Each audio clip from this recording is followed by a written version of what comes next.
Therefore, since the bodies of other animals are naturally provided with a covering, for instance, with hair instead of clothes, and hoofs instead of shoes, and are, moreover, naturally provided with arms, as claws, teeth, and horns, it seems that the intellectual soul should not have been united to a body which is imperfect as being deprived of the above means of protection. On the contrary, the philosopher says, De Anima 2:1, that the soul is the act of a physical organic body having life potentially.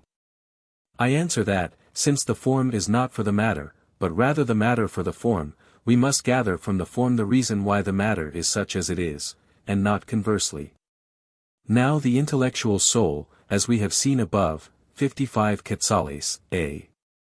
2, in the order of nature, holds the lowest place among intellectual substances, inasmuch as it is not naturally gifted with the knowledge of truth, as the angels are, but has to gather knowledge from individual things by way of the senses, as Dionysius says, Div. Nom 7. But nature never fails in necessary things. Therefore the intellectual soul had to be endowed not only with the power of understanding, but also with the power of feeling. Now the action of the senses is not performed without a corporeal instrument. Therefore it behooved the intellectual soul to be united to a body fitted to be a convenient organ of sense. Now all the other senses are based on the sense of touch. But the organ of touch requires to be a medium between contraries, such as hot and cold, wet and dry, and the like, of which the sense of touch has the perception, thus it is in potentiality with regard to contraries, and is able to perceive them. Therefore the more the organ of touch is reduced to an equable complexion, the more sensitive will be the touch. But the intellectual soul has the power of sense in all its completeness. Because what belongs to the inferior nature pre-exists more perfectly in the superior, as Dionysius says, Div. Nom v. Therefore the body to which the intellectual soul is united should be a mixed body, above others reduced to the most equable complexion. For this reason among animals, man has the best sense of touch. And among men, those who have the best sense of touch have the best intelligence. A sign of which is that we observe those who are refined in body are well endowed in mind, as stated in De Anima 2:9. Reply Obj. 1. Perhaps someone might attempt to answer this by saying that before sin the human body was incorruptible. This answer does not seem sufficient, because before sin the human body was immortal not by nature, but by a gift of divine grace. Otherwise its immortality would not be forfeited through sin, as neither was the immortality of the devil. Therefore we answer otherwise by observing that in matter two conditions are to be found. One which is chosen in order that the matter be suitable to the form, the other which follows by force of the first disposition. The artisan, for instance, for the form of the saw chooses iron adapted for cutting through hard material. But that the teeth of the saw may become blunt and rusted, follows by force of the matter itself. So the intellectual soul requires a body of equable complexion, which, however, is corruptible by force of its matter. If, however, it be said that God could avoid this, we answer that in the formation of natural things we do not consider what God might do, but what is suitable to the nature of things, as Augustine says, Gen. Ad lit. 2:1. God, however, provided in this case by applying a remedy against death in the gift of grace. Reply Obj. 2. A body is not necessary to the intellectual soul by reason of its intellectual operation considered as such, but on account of the sensitive power, which requires an organ of equable temperament.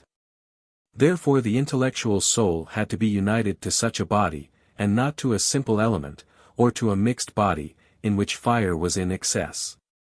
Because otherwise there could not be an equability of temperament.